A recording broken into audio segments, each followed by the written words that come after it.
Right now, everything around this team points to one final evaluation, one last look at who truly belongs when this chapter closes. Dan Campbell made it very clear this week that even with the playoffs out of reach, this is not a meaningless game, and that matters more than some fans might realize. This is the final week this specific version of the Detroit Lions will ever be together, and inside the building, that reality is very present. Campbell admitted openly that the team is not where it wanted to be with one game left, but he also emphasized something that resonates deeply with this locker room. Effort has never been missing. According to him, this group has shown up every single day, worked, competed, and refused to coast. And now they owe it to each other to finish the right way. When a head coach talks like that, he is speaking as much to pride as he is to accountability. The game in Chicago against the Bears at 4:25 p.m. is not about postseason math. It is about how players respond when the reward is no longer obvious. Campbell said directly that there are still things to be discovered, and that Sunday will tell him a lot about certain players, especially how they perform, knowing there is nothing waiting beyond that final whistle. Those evaluations will not disappear when the season ends. They will carry real weight when the front office begins shaping the 2026 roster. That alone gives this game real meaning, even if the standings say otherwise. Every snap is essentially an audition, not just for next season in Detroit, but for careers across the league. One area Campbell pointed to immediately was the offensive line. He did not sugarcoat it. He wants more. Not a dramatic overhaul, not excuses, just a little better execution, a little more cohesion, cleaner combinations. That request says a lot about where the coaching staff believes improvement is still possible. It also frames Sunday as a test of detail and professionalism, not just raw talent. The offensive line has been through a full season together, and this is the moment to show growth, not regression. That naturally leads into the conversation about rookie guard Tate Ratledge, who has quietly taken on a massive workload. 16 starts, over 1,000 snaps, more than any other rookie on the roster. Campbell acknowledged real development there, pointing out that Ratledge has allowed just 1 sack and 9 quarterback hits all season. For a first-year player thrown into the fire that early, that matters. Coaches want to see progression, and Campbell said that box has been checked, even though the ceiling is still higher. He also revealed something important for the future. The idea of moving Ratledge to center next season is not off the table. That decision will depend entirely on how the offseason unfolds, but it shows how the staff is already projecting roles beyond this final game. In terms of availability, there will be caution. Campbell explained that players dealing with injuries will be evaluated throughout the week, and the team will likely lean toward being careful with anyone questionable by Friday. There will be no reckless decisions just to fill a lineup.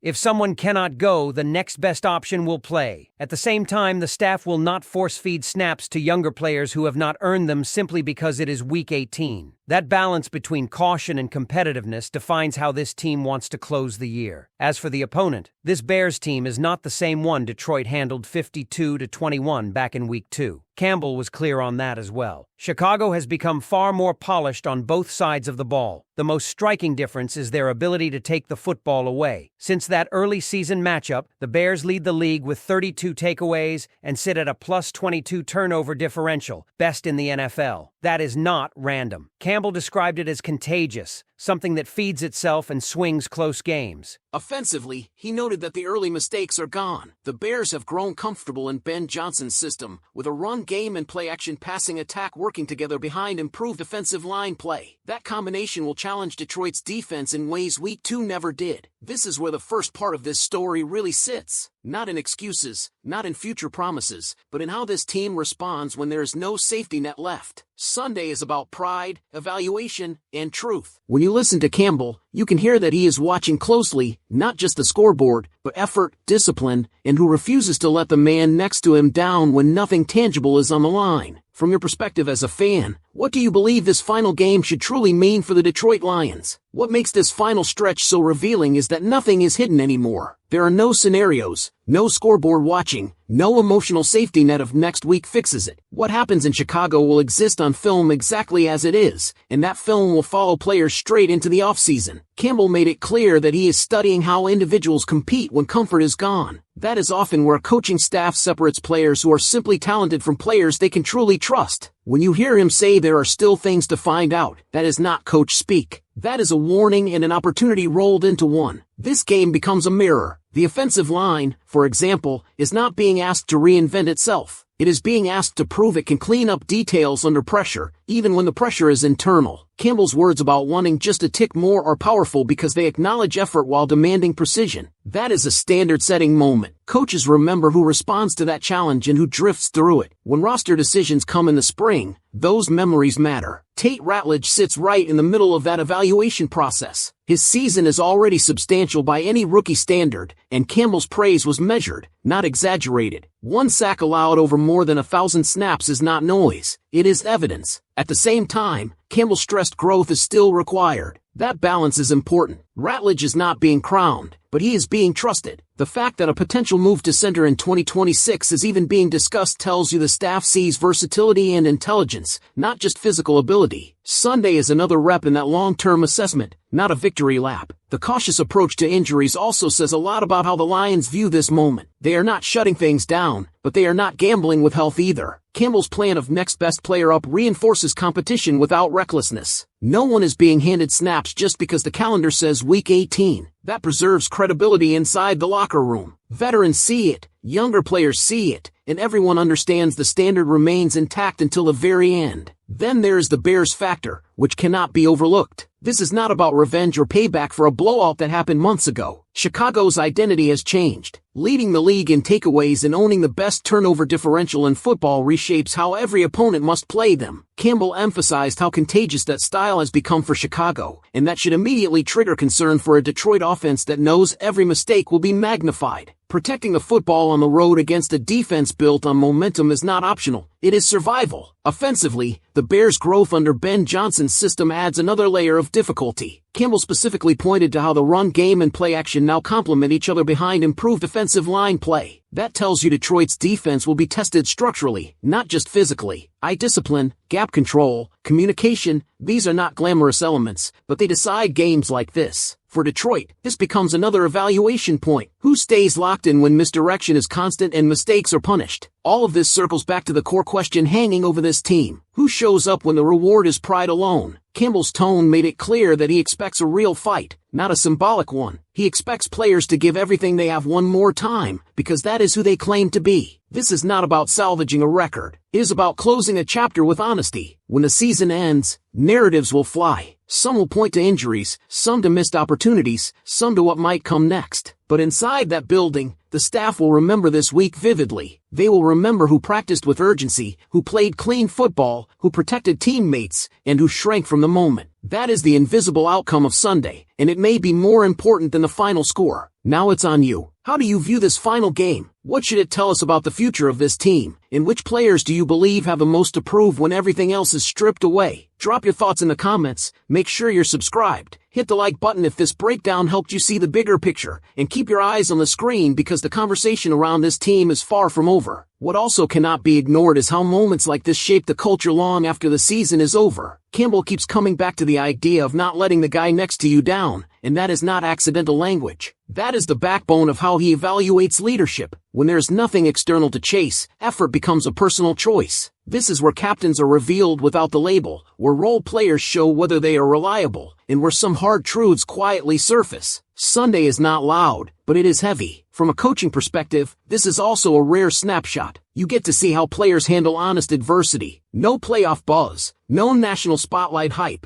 just preparation, execution, and accountability. Campbell openly admitted he will be watching how players compete knowing this is it. That kind of evaluation carries more weight than any stat line. A player who strains for extra yards, finishes blocks, protects the football, communicates clearly, and plays disciplined football in this environment sends a message that lasts far longer than Week 18. There's also a psychological element at play. Ending a season poorly can bleed into the offseason. Ending it with purpose, even without postseason stakes, can stabilize a locker room. The Lions are walking that line right now. A clean, competitive performance in Chicago reinforces standards. A sloppy, disengaged one raises questions that linger all spring. Campbell knows this. That is why his tone has been firm, not emotional, not defeated. He is framing this week as a responsibility, not a consolation prize. The matchup itself almost acts as a measuring stick. Chicago's ability to generate turnovers forces discipline. You cannot freeload your way through a game like that. Every decision is punished or rewarded immediately. For Detroit, this becomes the ultimate test of focus. Do they respect the details when there is no playoff carrot? Do they protect the football? Do they communicate on the road against a defense thriving on chaos? Those answers matter. Defensively, handling a more refined Bears offense is another quiet audition.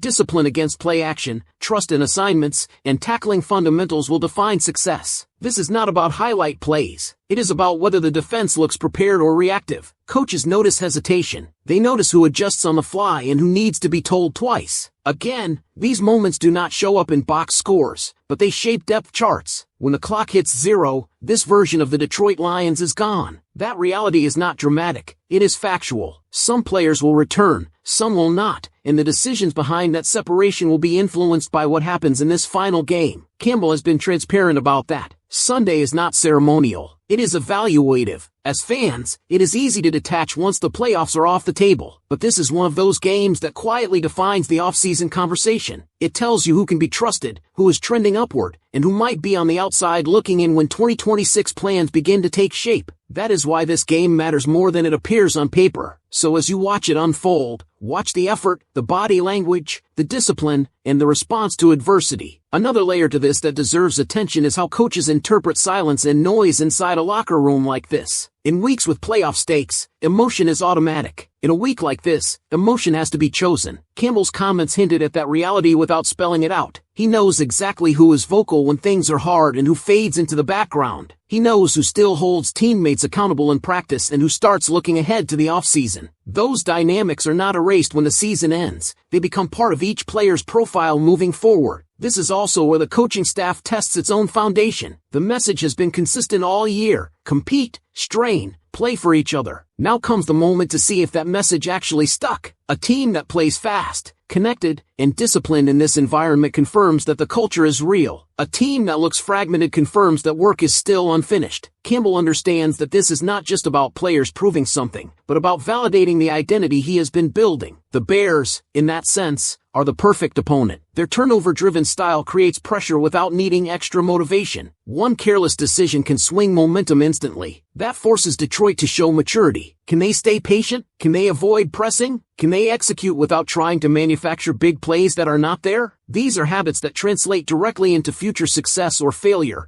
regardless of who is on the roster next year. You should also pay attention to how Detroit responds after mistakes, because mistakes will happen. No team plays a perfect game, especially on the road. What matters is whether the response is sharp or sloppy. Do players reset? Do leaders communicate? Does the sideline stay engaged? Those reactions often tell a clearer story than the opening drives ever could. When Campbell talks about learning more on Sunday, this is what he means. Not learning who can run fast or hit hard, but learning who can handle responsibility when the safety net is gone. That information is invaluable when shaping a roster meant to compete at a higher level in the future. Coaches crave clarity, and games like this provide it. For fans, this is the moment to watch beyond the scoreboard. Watch how the offensive line works together snap after snap. Watch how Ratledge handles pressure and communication. Watch how the defense aligns against play action and how quickly it adjusts. These details are the connective tissue between this season and the next one. When the final whistle blows, there will be no speeches, no celebrations, just evaluation and reflection. That is how seasons like this truly end. Not with fireworks, but with film sessions and hard decisions. And the answers gathered in Chicago will quietly influence everything that comes next for the Detroit Lions. One final thing to keep in mind as this unfolds is that games like this often rewrite perceptions quietly. A player who has been on the fringe all season can solidify his place simply by being dependable when the lights are dimmer. A player with a bigger name can hurt himself by drifting, freelancing, or showing frustration when adversity hits. Campbell does not need to say this out loud because everyone in that building understands it. This is professional football at its most honest. There is no hiding place. This is why Campbell's emphasis on preparation this week matters as much as the game itself. How a team practices when the postseason is off the table tells you everything about buy-in. Sloppy reps, poor communication, or low energy during the week almost always show up on Sunday. Sharp practices usually translate into composed football, even in imperfect situations. Coaches track that closely. The evaluation starts long before kickoff in Chicago. It also explains why Campbell refuses to frame this as a meaningless finale. He understands that standards only exist if they are upheld consistently. If expectations disappear when goals change, then the culture weakens. By demanding a real effort, a real fight, and real attention to detail, he is protecting the long-term identity of the team, not chasing a symbolic win. That mindset sets the tone for how players enter the offseason, how they train, and how they return. From a fan perspective, this is where patience and perspective intersect. It is fair to be disappointed with how the season unfolded. Campbell himself admitted the team is not where it wanted to be, but disappointment does not eliminate the value of accountability. This final game is about closing the book the right way, not pretending the story was perfect. When everything is stripped down, football becomes simple again. Do your job, protect the football, communicate, finish plays, support teammates. Those fundamentals are exactly what the Bears will test with their opportunistic defense and balanced offense. How Detroit responds will echo far beyond Week 18. Once it is over, the conversation will shift quickly to what changes and what stays the same. But before that happens, this performance deserves to be judged on its own terms. It deserves attention, not apathy, because the answers it provides are often the ones that shape the next season before it even begins. As the dust settles on a game like this, the most important evaluations often happen after emotions cool. Coaches go back through every snap looking for patterns, not isolated moments. Was the effort consistent from the first drive to the last? Did communication break down when momentum shifted? Did players stay within the structure of the game plan, or did they try to do too much on their own? These are the questions that define trust, and trust is currency in this league. Campbell's approach all week suggested he wants clarity more than comfort. Clarity about who can be relied on when circumstances are uncomfortable. Clarity about which combinations work when pressure is applied. Clarity about whether the standards preached all year actually hold when external motivation is removed. That is why this game matters internally, regardless of how it is viewed from the outside. This is also where continuity is earned, not granted. Returning roles next season are not based solely on contract